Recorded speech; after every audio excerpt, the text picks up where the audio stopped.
I used to tell myself that it was just some kind of elaborate prank, a sick joke played by a stranger who had nothing better to do.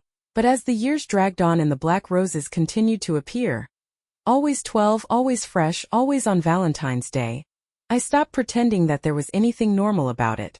No note, no sender, no indication of who might be responsible, just the same arrangement of inky velvet soft petals wrapped in thin black ribbon, left neatly on my doorstep before dawn, waiting for me like a reminder of something I had long forgotten.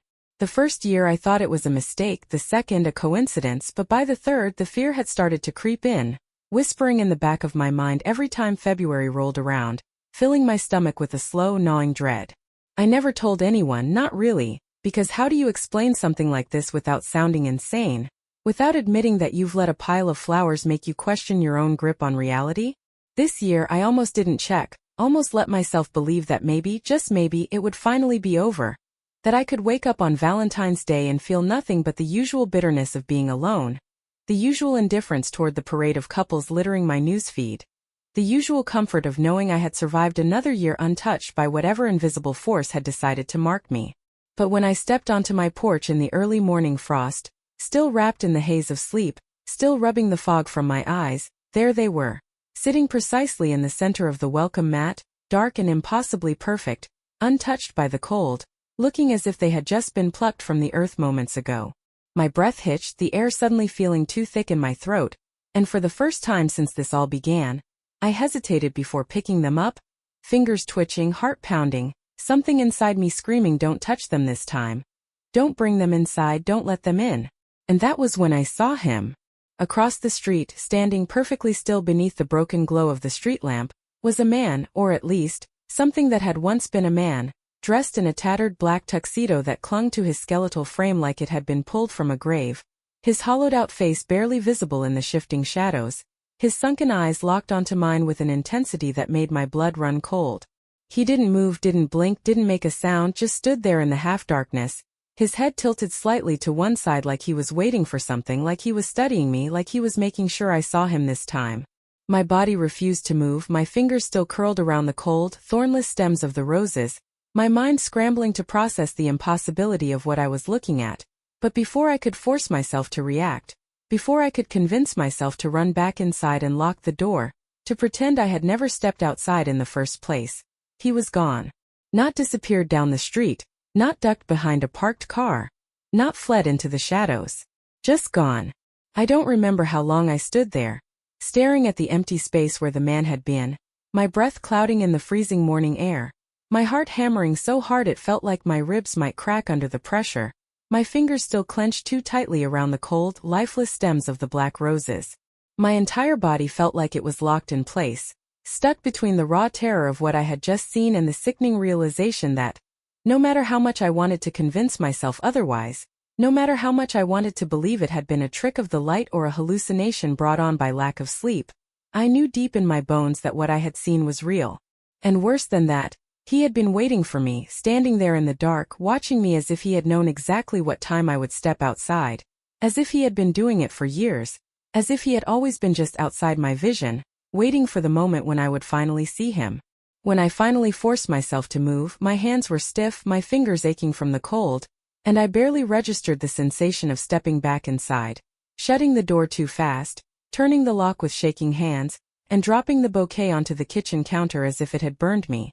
I paced the length of my apartment, rubbing my arms, trying to shake the feeling that I wasn't alone, that if I turned around too quickly, I would see him standing in the hallway, silent and waiting, that if I looked out the window, I would see those sunken, rotting eyes staring up at me from the street. I forced myself to breathe, forced myself to focus, forced myself to do something, anything, to shake the feeling of his gaze still burning into my skin. And that's when I looked at the roses, really looked at them for the first time since I had picked them up, and something inside me went cold all over again. The petals, black as ink, were as smooth and unblemished as ever.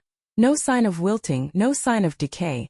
Not even a single bruise from where I had clenched them in my shaking hands. Slowly, with my stomach twisting, I picked up one of the stems, gripping it tighter than before, and without hesitation I snapped it in half. Or at least I tried. The stem didn't bend, didn't splinter, didn't react at all. It was like trying to break a piece of iron, cold and solid and unyielding in my hands, and as the panic began rising in my throat, I grabbed the largest knife from my drawer and sliced the blade down hard against the base of the flower. The second the metal made contact, a thick, dark liquid oozed from the cut, sluggish and heavy, dripping onto the counter in slow, deliberate drops that spread across the surface like spilled ink. But when I hesitantly reached out and touched it with trembling fingers, it was warm. It was red. It was blood. I don't remember dropping the knife, don't remember stumbling back against the counter, don't remember the moment when my breath turned shallow and uneven, my pulse hammering so violently in my ears that I couldn't hear anything else, couldn't think about anything else, couldn't do anything except stare at the thick, red smear spreading across my fingertips like an accusation, like proof that I was no longer in control of whatever was happening to me. My stomach twisted violently, my body rejecting the reality in front of me, and before I even realized what I was doing, I was scrubbing my hands raw under scalding water, watching as the crimson swirled down the drain, watching as my fingers shook and my skin burned, watching as nothing about this moment felt real except for the sick, heavy certainty settling deep in my bones. This wasn't just some disturbing prank, wasn't some elaborate hoax, wasn't something I could rationalize away with logic or paranoia or stress. Someone had sent me those roses. Someone had been sending them for 10 years. And now, for the first time, I was starting to wonder if the person responsible had ever been alive at all. I barely slept that night, barely even tried, just lay there in the suffocating dark, my mind running in circles, replaying the moment I saw him, replaying the sound of my own voice whispering "you promised" in my head over and over again until the words lost their meaning. I told myself I needed answers, told myself I couldn't let this consume me, told myself that if I just figured out where it all started I could make it stop.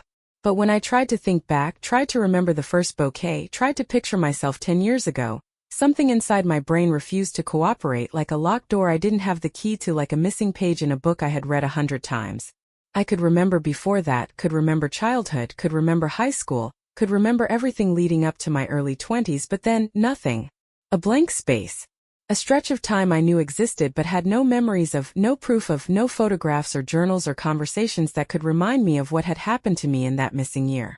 Panic swelled in my chest, my hands gripping my blankets too tightly, my skin prickling with unease as I grabbed my phone and with shaking fingers, scrolled through old emails, old texts, old social media posts, desperately searching for something, anything, that would confirm that I had been a real functioning person during that lost year.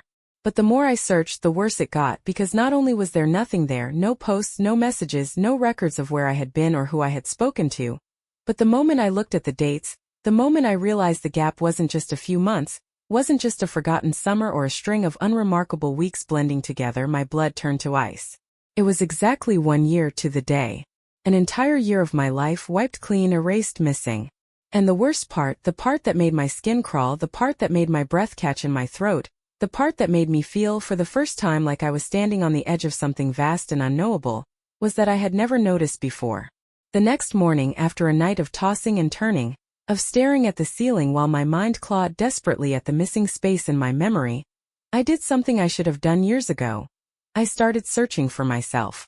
I scoured every possible record, old credit card statements, bank withdrawals, medical records, anything that might tell me where I had been, what I had done, who I had spoken to during that year that no longer existed in my mind. But the deeper I dug, the worse it got, because while there were traces of me, occasional transactions in places I didn't recognize, receipts from stores I had no recollection of visiting, there was nothing that felt real, nothing that made sense, nothing that connected to any part of my life before or after. It was like I had been alive but not living, like I had been moving through the world without actually existing in it. And no matter how much I tried to convince myself that maybe I had just been in some kind of deep depression, maybe I had just been drifting, maybe it was a mental break I had blocked out for my own protection, I couldn't shake the suffocating certainty that there was something unnatural about the way that time had disappeared from my mind, something deliberate, something stolen. And then I found the invitation. It was buried deep in a box of old papers I had shoved into my closet years ago, a collection of things I had deemed unimportant but hadn't been able to throw away, a pile of old bills and birthday cards and photographs from college, and there, wedged between a faded electric bill and a torn movie ticket, was a small, cream-colored envelope with my name written on the front in handwriting that sent an immediate shiver down my spine. The paper was old, yellowed at the edges, but the ink was bold, unblemished, untouched by time.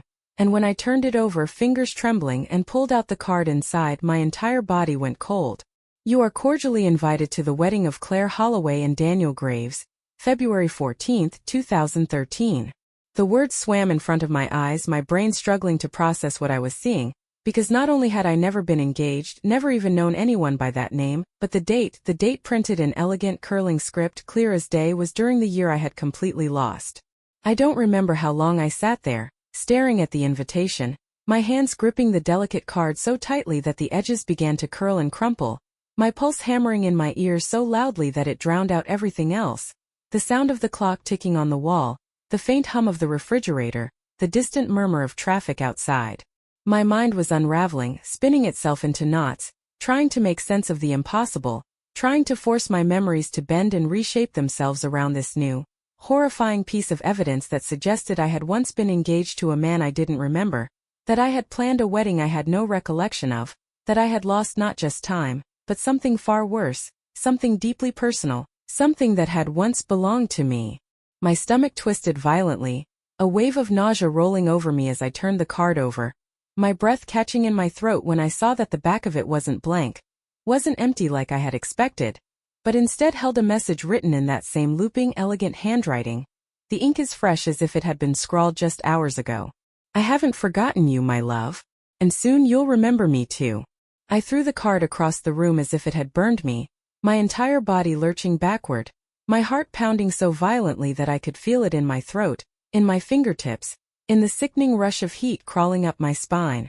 I didn't want to believe it was real, didn't want to accept that this wasn't just some cruel joke, that something, had been keeping a piece of my past locked away from me, had been waiting for me to find it, had been watching as I inched closer and closer to a truth that I was no longer sure I wanted to know. But before I could even catch my breath, before I could force myself to move, to stand, to destroy the invitation, something in the air around me shifted, something subtle, almost imperceptible, but enough to make every hair on my body stand on end, enough to make the shadows in the corners of the room feel heavier, darker, thicker. The apartment felt wrong, as if the walls had shifted while I wasn't looking, as if something had crept inside without a sound, without a trace, as if I was no longer alone.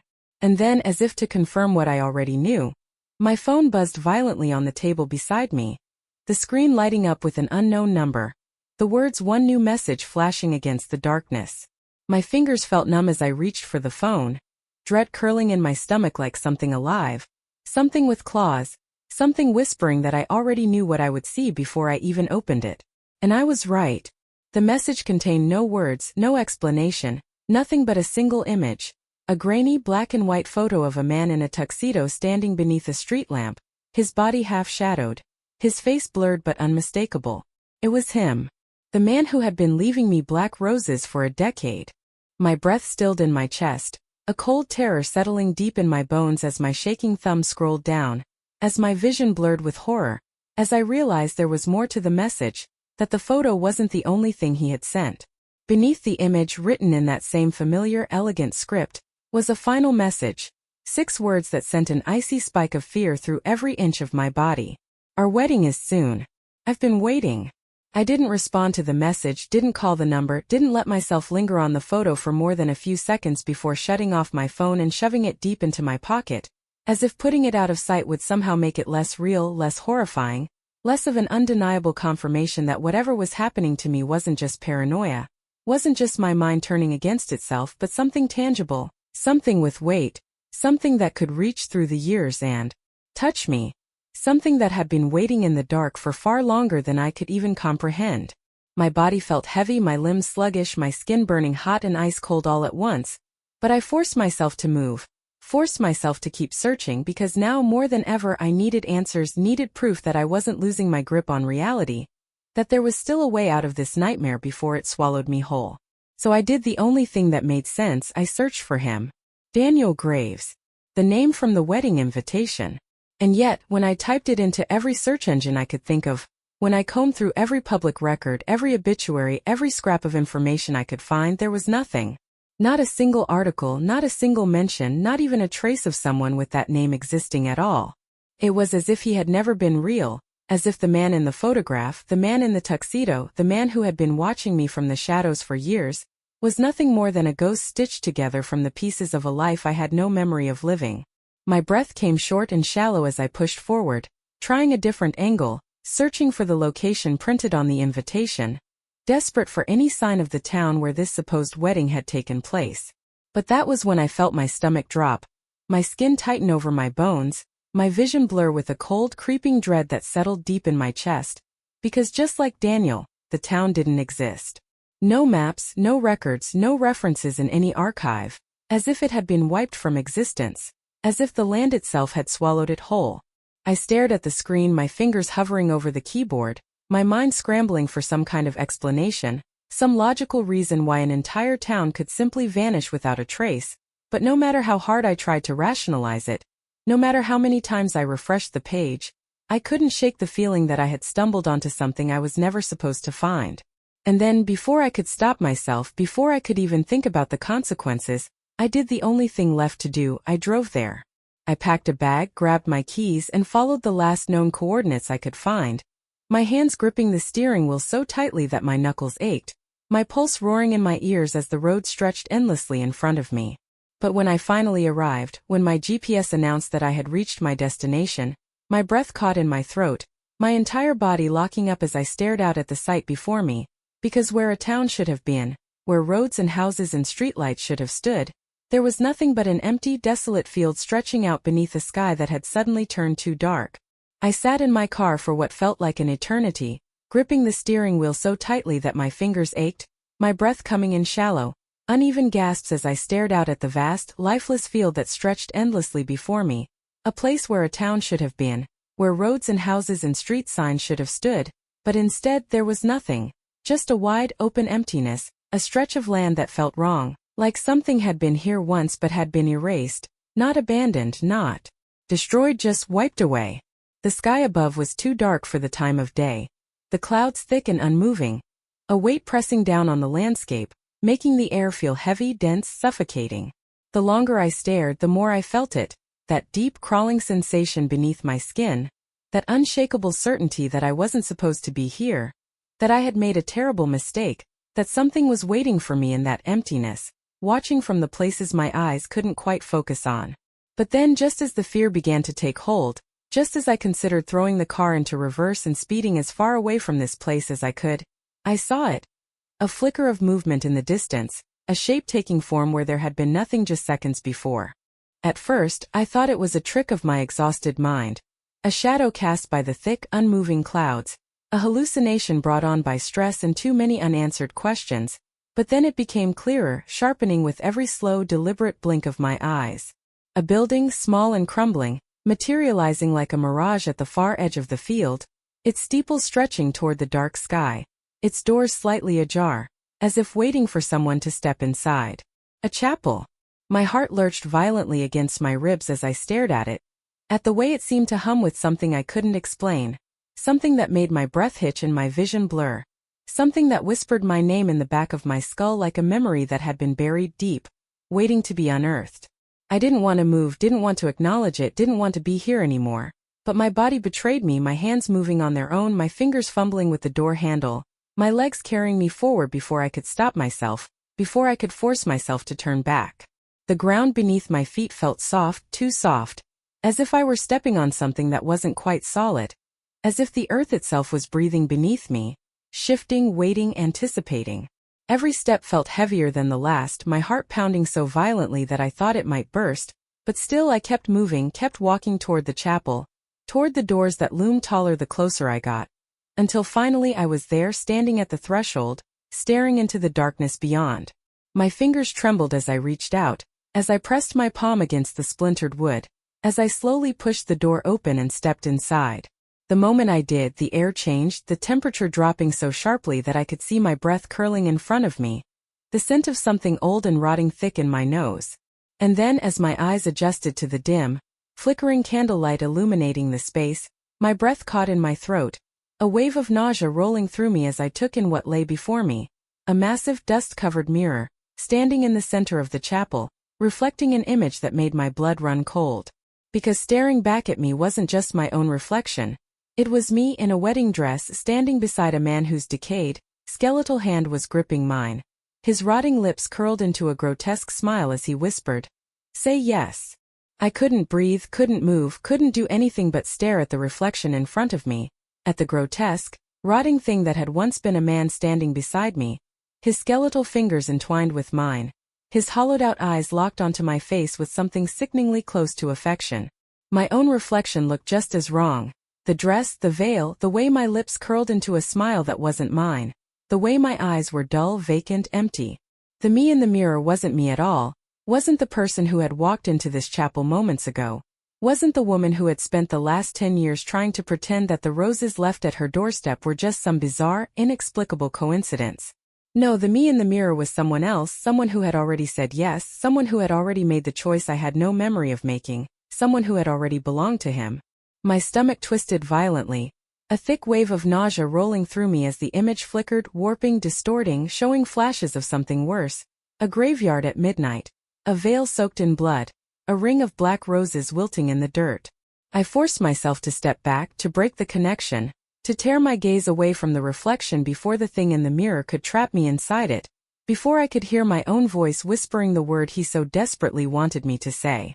My body felt sluggish, as if I was moving through water, as if something unseen was pushing against me, trying to keep me there, trying to hold me still long enough for the past to snap into place, long enough for me to remember. But I didn't want to remember, didn't want to know what I had done, what had been done to me. Didn't want to know why the name Daniel Graves sent a horrible, gut-wrenching shiver down my spine. I stumbled backward, my hands shaking, my breath ragged. But the moment I turned toward the door, the candlelight flickered violently, the air thickened, the temperature dropped even further, and behind me a voice, his voice, spoke softly, so close to my ear that I could feel the damp, freezing breath against my skin. "You're running again," he said, his tone dripping with something dark, something amused, something patient. "But it won't change anything. You made a promise, my love. And it's time to come home." I spun around, my heart hammering against my ribs, but the chapel was empty, the space behind me nothing but flickering shadows and dust, the mirror now reflecting nothing at all except my own pale, shaking form, alone in the dim candlelight.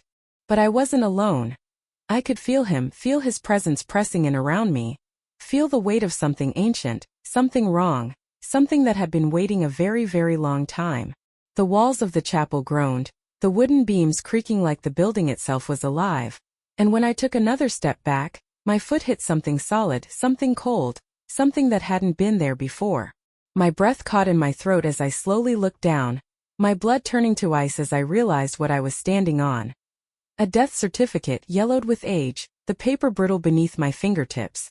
And printed at the top in elegant curling script was my name. Claire Holloway.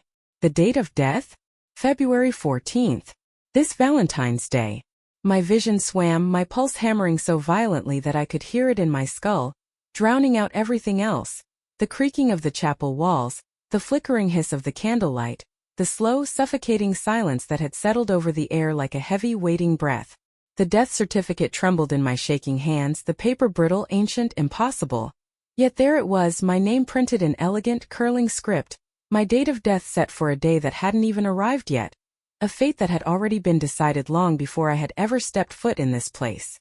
My stomach twisted violently, bile rising in my throat as the truth settled over me. A horrible, gut-wrenching realization clawing its way up from the depths of my buried memories. I wasn't standing in the ruins of some forgotten town, wasn't stumbling through the remnants of a life that had been erased. I was standing in a place that was waiting to exist again. The town, the wedding, the man in the tuxedo, they weren't gone. They were waiting for me to remember. A low, mournful groan rumbled through the chapel, the wooden beams stretching and bending, the air itself rippling, shifting, warping, and suddenly I wasn't alone. The pews were no longer empty. The rotted wood had become polished and new, the dust had vanished, and in the flickering candlelight I could see them, rows and rows of figures sitting motionless in their seats, their faces hollow, sunken, their skin gray and peeling, their eyes nothing but empty black pits staring straight ahead. My body locked up, my throat tightening as I forced myself to take a slow, trembling step backward, my hands curling into fists, my breath coming in sharp, panicked bursts as the figures, the wedding guests, remained perfectly still, waiting, watching, unblinking. And then from somewhere beyond the pews, from the far end of the chapel where the altar stood bathed in darkness, A deep, familiar voice rumbled through the air. A voice I knew but had spent 10 years trying to forget. "It's time, Claire," the voice whispered, and this time it was no longer amused. I turned, heart hammering against my ribs, and there he was standing at the altar waiting for me, his tall skeletal frame clad in the same tattered tuxedo, his sunken, rotting face twisted into something close to a smile, something patient, something inevitable. The candlelight flickered violently, the figures in the pews shifting ever so slightly, their heads tilting in unison, their empty, decayed faces turning toward me as the space between me and Daniel seemed to shrink, the walls pressing in, the chapel breathing, pulling me closer, dragging me forward toward the man I had once known, toward the thing I had promised myself to, toward the wedding that had never happened but had never truly been stopped. My hands curled into fists, my lungs burning, my vision blurring with a sharp, clawing fear, but through it, beneath it, buried beneath layers of confusion and terror and lost time. Something deeper stirred, something cold and certain. I was running out of time. Whatever this was, whatever was happening to me, whatever I had done all those years ago, it had always been leading to this. And if I didn't find a way to stop it, if I didn't find a way to break the promise I didn't remember making, then tomorrow on Valentine's Day I wouldn't just die. I would belong to him. Forever. I don't know what came over me in that moment, don't know what pushed me forward when every nerve in my body screamed at me to run, to turn, to flee into the night and never look back, but something deeper. Something cold and ancient and certain. Rose up inside me, drowning out the fear, shoving aside the horror, forcing my feet to move, forcing my lips to part, forcing me to do the only thing that made sense. I stepped toward him. Toward Daniel. Toward the man who had waited for me for 10 long, endless years. The candlelight flickered, the figures in the pews shifting as if they too were holding their breath, as if the whole chapel had paused, waiting for me to speak, waiting for me to finish what had been started. My throat tightened, my hands curled into fists, and with every ounce of strength I had left, I forced myself to remember. It crashed into me all at once, a tidal wave of buried memories surging forward, smashing into my skull like breaking glass, tearing through the years of emptiness and forcing me to see. I had loved him once. Or at least I had believed I did. I had stood at this altar, dressed in white, hands trembling in his, eyes locked onto his with something close to devotion, something close to surrender, but it hadn't been love. It had been something else. Something dark. Something binding. I had promised myself to him that night, promised to be his forever, promised to return to him even in death, but I hadn't meant to. I had been tricked, lured into something far older, far worse, a ritual disguised as a wedding, a sacrifice disguised as a vow, and at the very last moment, the moment the words had almost left my lips, the moment my fate had almost been sealed, I had run. I had broken the promise. I had escaped. And for 10 years he had been waiting for me to come back. Tears burned in my eyes, my breath coming in short, sharp bursts, but I lifted my head, steadied my shaking hands, and forced myself to meet his gaze. Forced myself to face the thing that had haunted me for a decade. The thing I had once loved but had never truly known. And in a voice that was stronger than I felt, a voice that didn't shake, a voice that didn't break, I finally said the one thing I should have said 10 years ago. No. The word echoed through the chapel, sharp and final, cutting through the air like a blade. And as soon as I said it, the world around me cracked. The figures in the pews shrieked in unison, their hollow faces twisting, their rotting hands clawing at the air as the walls trembled, as the candlelight flared violently, as the floor beneath me buckled and groaned. Daniel's face contorted, his smile twisting into something furious, something desperate, something monstrous, but it was too late. The spell was breaking, the chapel collapsing, the past unraveling, and as the ground beneath me shattered into darkness, as his outstretched hands reached for me one last time, as his voice howled my name in rage and sorrow and something else I couldn't name, I closed my eyes and let go. I woke up on my apartment floor, gasping, choking on air, my entire body trembling violently, my skin drenched in sweat, my hands curled into fists against the cold wooden floorboards as morning light streamed through the window. It was over. The weight was gone, the presence had vanished, and when I forced myself to sit up, to breathe, to look around, I knew with absolute certainty that I was no longer being watched, no longer being followed, no longer being claimed. My hand shook as I reached for my phone, my breath catching as I saw the date. February 15th. I had survived. I had broken the vow. But just as relief began to settle in, just as I began to believe that maybe finally this nightmare was over, my breath caught in my throat, my body locking up as my eyes landed on my doorstep, where a single black petal lay, curled and waiting. And from somewhere, distant but unmistakable, I heard a whisper. "Oh wait,